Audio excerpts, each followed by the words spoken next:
प्रभु यीशु मसीह के मधुर और मीठे नाम में आप सभी को जय मसीह की। आज हम रोमियो की पत्री उसके पहले अध्याय उसके चौथे वचन से मनन करेंगे, लेकिन हम उसके पहले वचन से लेकर चौथे वचन तक पढ़कर आज के अध्ययन को आरंभ करेंगे। मैं आपके लिए पढ़ूंगा पौलुस की ओर से, जो यीशु मसीह का दास है और प्रेरित होने के लिए बुलाया गया और परमेश्वर के उस सुसमाचार के लिए अलग किया गया। पहले वचन में हम देखते हैं पौलुस जो इस पत्री का जो मुख्य विषय है उसके बारे में कुछ बातों को कह रहा है। और सबसे पहले वो कहता है, पौलुस अपने आप को परिचित करते हुए बोलता है कि वो स्वयं इस सुसमाचार का संदेशवाहक है, अर्थात वो इस संदेश का घोषणा करने वाला है। इस अच्छे समाचार का, अच्छे खबर का वो घोषणा करने वाला है। दूसरी बात जो हम सुसमाचार के संदर्भ में यहाँ पर देखते हैं वो ये है, वो कहता है परमेश्वर के उस सुसमाचार। ये किसी मनुष्य या किसी व्यक्ति विशेष के दिमाग का उपज नहीं है, ना पौलुस का सुसमाचार है। ये जो सुसमाचार है वो परमेश्वर का सुसमाचार है। ये पुराने नियम में और नए नियम में अलग नहीं है, वरन हम जानते हैं, हमारे अगर अध्ययन हम परमेश्वर के वचन के करते हैं, ये बिल्कुल स्पष्ट है कि सुसमाचार में कभी फर्क नहीं आया है। और इस सुसमाचार की घोषणा परमेश्वर ने पुराने नियम में बार बार किया है, और ये सुसमाचार परमेश्वर से उत्पन्न हुआ है और किसी मनुष्य का नहीं है। तीसरी बात जो हिंदी में उतना व्यक्त नहीं है, जब हम अंग्रेजी में इस कथन को पढ़ते हैं, यहाँ पे लिखा है set apart for the gospel, मतलब इस सुसमाचार के अलावा और कुछ सुसमाचार नहीं है। अर्थात हमने देखा पौलुस कहता है कि वो सुसमाचार का वाहक है। इस सुसमाचार का स्रोत या उद्भव परमेश्वर के द्वारा या परमेश्वर के द्वारा रचा गया सुसमाचार है। तीसरी बात, ये सुसमाचार जो है वो एकमात्र सुसमाचार है, इसके अलावा और कुछ सुसमाचार नहीं है। इस बात को बताया गया। चौथी बात, ये जो सुसमाचार के बारे में कहते हैं, दूसरे वचन में लिखा है जिसकी उसने पहले ही से, ये प्रभु यीशु मसीह के जन्म और मृत्यु और पुनरुत्थान के बाद रचा हुआ या बुना गया कहानी नहीं है, वरन पहले से प्रभु यीशु मसीह के जन्म से पहले, अर्थात पुराने नियम में इसका उल्लेख है। ये कहने का तात्पर्य है कि from the ancients of the day this is the gospel about which the Old Testament is mentioning. पुराने नियम में इसके बारे में उल्लेख है, अर्थात ये जो सुसमाचार है कभी बदला नहीं, शुरू से यही सुसमाचार। चौथी बात, ये सुसमाचार का आधार, पांचवी बात, ये सुसमाचार का जो आधार है, या फिर हम ये सुसमाचार कहाँ पाते हैं, ये सुसमाचार परमेश्वर के कलाम में पाते हैं। इस वचन को, दूसरे वचन को मैं एक बार पढ़ूंगा, जिसकी उसने पहले ही से अपनी भविष्यवक्ताओं के द्वारा पवित्र शास्त्र में, ये स्पष्ट है। अब छठी बात को हम देख चुके हैं, लेकिन मैं जस्ट रिपीट कर रहा हूं। अपने पुत्र हमारे प्रभु यीशु मसीह के विषय में प्रतिज्ञा की थी, जो शरीर के भाव से तो यीशु मसीह दाऊद के वंश से उत्पन्न हुआ है। शरीर के भाव से दाऊद के वंश से उत्पन्न हुआ है, अर्थात ये स्पष्ट करता है, ये जो सुसमाचार है वो प्रभु यीशु मसीह के बारे में। फिर इसी वचन में दो बातों को बताया गया है। एक, प्रभु यीशु मसीह का दिव्यत्व के बारे में, अर्थात वो परमेश्वर है करके जो सच्चाई है उसके बारे में यहाँ पे घोषणा किया गया है। और हम देखते हैं कि इस वचन से ये स्पष्ट होता है कि शरीर के भाव से वो दाऊद का संतान, अर्थात उसके मानवता को यहाँ पे स्पष्ट करता है। संक्षेप में अगर समझेंगे तो ये है कि उसकी दिव्यत्व, वो पूर्णता परमेश्वर भी था और पूर्णता मनुष्य था, उस बात को यहाँ पे बताया गया। अब हम चौथे पद को देखते हैं। चौथे पद में इस प्रकार से लिखा है, और पवित्रता की आत्मा के भाव से मरे हुओं में से जी उठने के कारण सामर्थ के साथ परमेश्वर का पुत्र ठहराया है।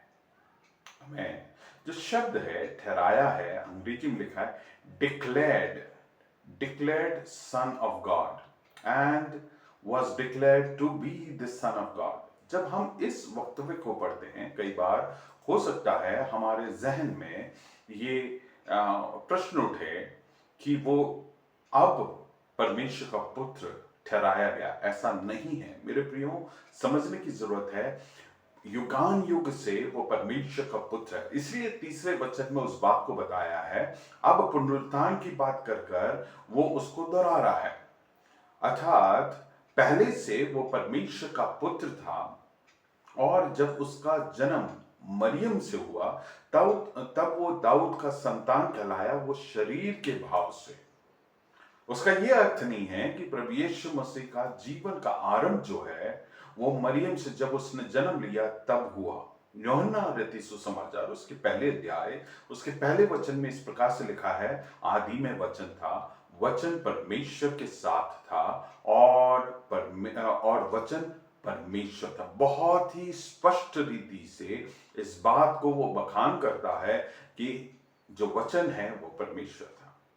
और हम ये भी देखते हैं आदि में, अनंत काल से ये वचन है, अर्थात प्रभु यीशु मसीह है।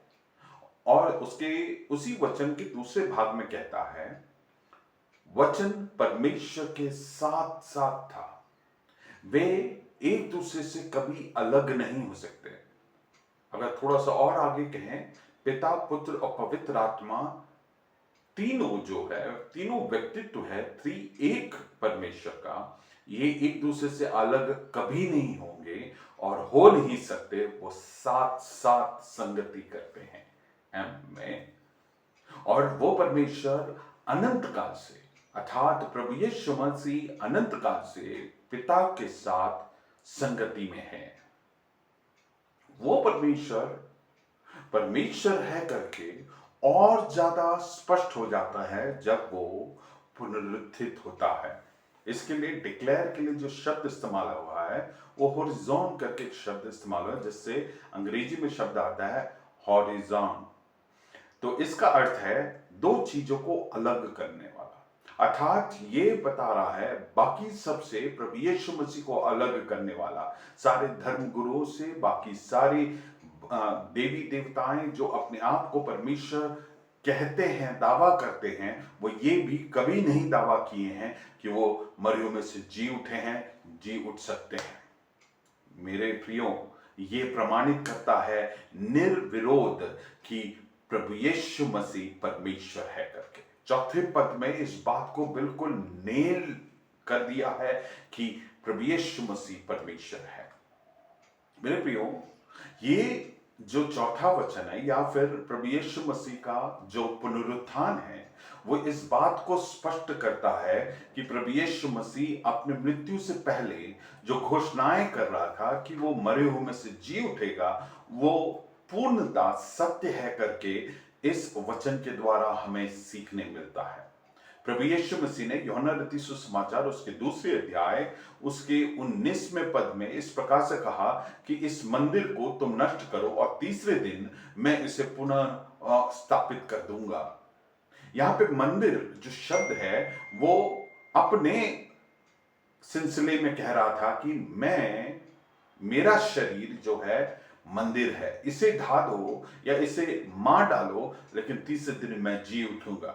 वो एक जगह नहीं, कम से कम 3 जगह मैं आपको बताऊं, और भी कई मंजर है जब वो इस बात को कहता है। मत्ती रचित सुसमाचार 12 उसके 40 में कहता है कि जिस प्रकार से योना 3 दिन और 3 रात मछली के पेट में था, उसी प्रकार से मनुष्य का पुत्र, अर्थात वो स्वयं के बारे में कह रहा है, 3 दिन और 3 रात पृथ्वी या धरती के पेट में रहेगा। वो उसके मृत्यु उपरांत 3 दिन पुनरुत्थान से पहले जो समय व्यतीत करेगा उसके बारे में कहा गया है। मरकुस की किताब में यूं कहता है, मनुष्य का पुत्र है, वो लोगों के हाथ में सौंप दिया जाएगा और उसे मार डालेंगे, और मार डालने के पश्चात वो तीसरे दिन जी उठेगा। ये बार बार इस बात को उसने दोहराया, और इसी बात को सुनकर हम जानते हैं जब प्रभु यीशु मसीह का मृत्यु हो गया और जो महायाजक है और उनके साथीगण पिलातुस के पास जाते हैं, क्योंकि उनके अंदर ये भय था जो घोषणाएं प्रभु यीशु मसीह ने किया वो कहीं पूरा तो ना हो जाए, इसलिए वो पिलातुस के पास जाके कहता है कि आप इसे सुनिश्चित करें कि ये इसका कब्र संभाला गया है, सुरक्षित है, क्योंकि जब इसके शिष्य कहीं उसे चोरी कर ले, क्योंकि ये प्रभु यीशु मसीह ने बार बार कहा है, इसलिए उनके अंदर भ्रम है, जिससे स्पष्ट होता है प्रभु यीशु मसीह ने सबको समझ में आने के जैसे ही समझाया है कि मैं मरे हुए में से जी उठूंगा, इसलिए वे डर रहे थे। क्या समझ में आता है? प्रभु यीशु मसीह मर के जी उठने के बाद घोषणा नहीं किया, पहले से घोषणा करता रहा, और लोग उसे जानते थे, उसके साथ जो थे वो भी जानते थे वो तीसरे दिन जी उठेगा।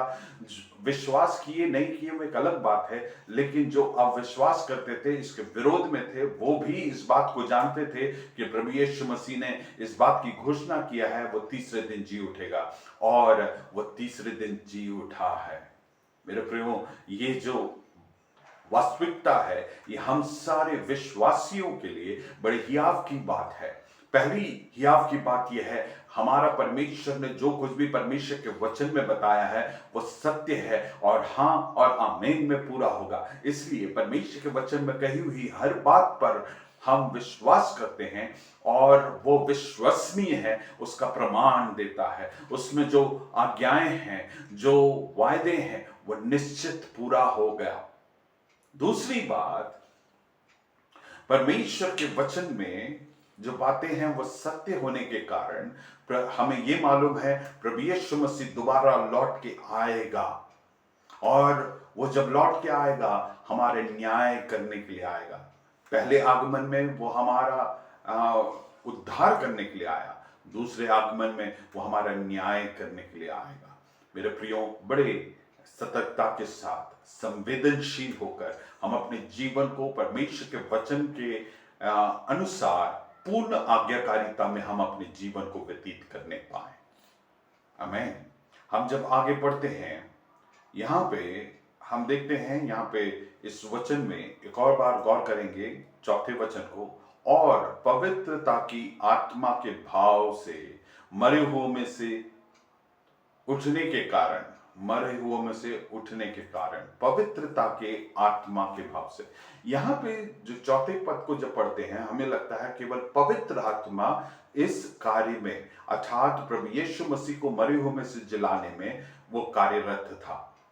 लेकिन सच्चाई ये है कि त्रिएक परमेश्वर प्रभु यीशु मसीह के पुनरुत्थान के कार्य में शामिल था। मेरे प्रियो, हमने पहले ही देखा है त्रिएक परमेश्वर एक दूसरे से कभी अलग नहीं हो सकते, वो एक साथ कार्य करते हैं। सर्वव्यापी, सर्वज्ञानी, सर्वशक्तिमान परमेश्वर, त्रिएक परमेश्वर साथ में कार्य करते हैं। वो हमारे हम जब प्रेरितों के काम 13 उसके 30 को पढ़ते हैं, वहां पे लिखा है कि पिता परमेश्वर ने प्रभु यीशु मसीह को मरे हुए में से जिलाया है। प्रेरितों का काम 13 उसका 33 में भी इसी बात को दोहराया गया है, पिता के द्वारा वो पुनरुत्थित हुआ। एफिसियों की पत्री पहले अध्याय उसके 20वें पद में भी देखते हैं, मरे हुए से जिलाने में प्रभु यीशु मसीह के जीवन में परमेश्वर, पिता परमेश्वर का सामर्थ कार्यरत था। हमने यहां पे देखा कि पवित्र आत्मा कार्यरत था, अर्थात दो व्यक्तित्व जो त्रिएक परमेश्वर में है उसका किरदार को हम देख सकते हैं। अब यूहन्ना रचित सुसमाचार 10 उसके 18 को पढ़ते हैं। वहां पे लिखा है, प्रभु यीशु मसीह कहता है, मेरे पास अधिकार है कि मैं अपने जीवन को दूं, मतलब स्वतः स्वयं की इच्छा से मैं सौंपूंगा, तभी कोई मेरे जीवन को ले सकता है। अर्थात वो बोल रहा है कि मेरे पास अधिकार है कि मैं अपने जीवन को दूं, और मेरे पास अधिकार है कि मैं अपने जीवन को दोबारा ले लूं। अर्थात वो कह रहा है, पुनरुत्थान का सामर्थ्य भी मेरे स्वयं के अंदर है। अर्थात जो गुण, जो सामर्थ्य, जो क्षमताएं पिता परमेश्वर वो पुत्र में है, वही क्षमताएं पवित्र आत्मा में है। Hallelujah, praise the Lord. So त्रिएक परमेश्वर इस पुनरुत्थान के कार्य में कार्यरत था। यह हमारे भी जीवन में बड़ी आशीष की बात है। हमारे उद्धार के लिए त्रिएक परमेश्वर शामिल था। परमेश्वर प्रभु यीशु मसीह के पुनरुत्थान में त्रिएक परमेश्वर शामिल था। अर्थात हमारे जीवन के आत्मिक जीवन के हर एक पहलू में, हमारे जीवन में त्रिएक परमेश्वर निरंतर कार्यरत रहता है। सृष्टि में वो कार्यरत था, हमारे बचाव में कार्यरत था, हमारे जीवन के हर एक दिन में त्रिएक परमेश्वर कार्यरत है। पवित्र आत्मा हमारे अंदर वास करता है, अर्थात त्रिएक परमेश्वर हमारे अंदर वास करता है। The God is inseparably they are one। और वो परमेश्वर हमारे सबके जीवन में निरंतर कार्यरत है, हमारे साथ है, हमारे अंदर है, हमारे साथ वो निरंतर रहता है, और इसलिए हम परमेश्वर को धन्यवाद दें। चौथे पद को जब हम अंग्रेजी में पढ़ते, हिंदी में इसके बारे में नहीं दिया है, इसलिए मैं अंग्रेजी में पढ़ूंगा। अंग्रेजी में चौथे पद जब अंत होता है, एक मुख्य बात को यहाँ पे बताया गया है जिसको हमें ध्यान देने की जरूरत है। मैं इसे अंग्रेजी में पढ़ूंगा। Fourth verse, Romans chapter 1 verse 4. It says like this, and was declared to be the Son of God in power, according to the Spirit of holiness, by his resurrection from the dead, Jesus Christ our Lord। यहाँ पे बोला गया है प्रभु यीशु मसीह। यीशु मसीह हमारा प्रभु करके कहा गया है। Jesus Christ our Lord. यहां पे तीन बातों को, तीन टाइटल को बताया गया है। हम कई बार प्रभु यीशु मसीह हम सोचते हैं, जैसे मेरा नाम है जिनू जॉन, तो मेरा सरनेम जॉन या सेकंड नेम होने के नाते हम सोचते हैं प्रभु यीशु मसीह का सेकंड नेम है। लेकिन यहूदी परिप्रेक्ष्य में अगर देखें तो प्रभु यीशु मसीह का जो नाम है वो इस प्रकार से होना चाहिए, यीशु बार यूसुफ, क्योंकि यूसुफ का पुत्र था। नहीं है तो उसके पैतृक गांव के नाम से वो जाना जाता है, जिसको हम कई बार इस्तेमाल करते हैं, यीशु नासरी। तो मसीह जो है उसका सरनेम नहीं था, लेकिन वो उसका टाइटल था। हम समझेंगे यीशु का क्या मतलब है। ये तीनों बातें परमेश्वर के पुत्र या मानव का पुत्र जो है उसके लिए इस्तेमाल किया गया। तीनों टाइटल को पौलुस ने यहाँ पे इस्तेमाल किया, एक मुख्य उद्देश्य के तहत इस्तेमाल किया गया है। उसका अर्थ है कि ये जो बातें हुआ है, ऊपर कही हुई बात है, उससे स्पष्ट होता है कि वो हमारा उद्धारक भी है, वो हमारा मसीहा भी है, वो हमारा प्रभु भी है। हम तीनों जो शब्द है उसको ध्यान से समझेंगे और आज के मनन को हम अंत करें। यीशु जो शब्द है, it is his saving name, उसका उद्धार का नाम है। इस शब्द का अर्थ है यहोवा हमारा उद्धारक है या उद्धार देने वाला है, जिसके बारे में मत्ती रचित सुसमाचार उसके पहले अध्याय उसके 21वें पद में दिया गया है, तुम उसे यीशु बुलाओगे और वह सारे मानव जाति के पाप से बचाएगा। सो प्रभु यीशु मसीह का उद्धार देने वाला नाम है, और ये उसके कर्तव्य या उसके जीवन का लक्ष्य है, जो यीशु नाम का अर्थ जो है। अब दूसरा जो उसका नाम है वो है मसीह, Christ. This is his strong name. इसका मतलब है अभिषेक किया हुआ। मेरे प्रियो, हम जब लूका रचित सुसमाचार 3 उसके 21 को पढ़ते हैं, वहां पे लिखा है, जब वो बपतिस्मा लेके बाहर आया, उसके ऊपर परमेश्वर की आत्मा शारीरिक रूप में उतरा और उसके ऊपर ठहर गया करके लिखा है।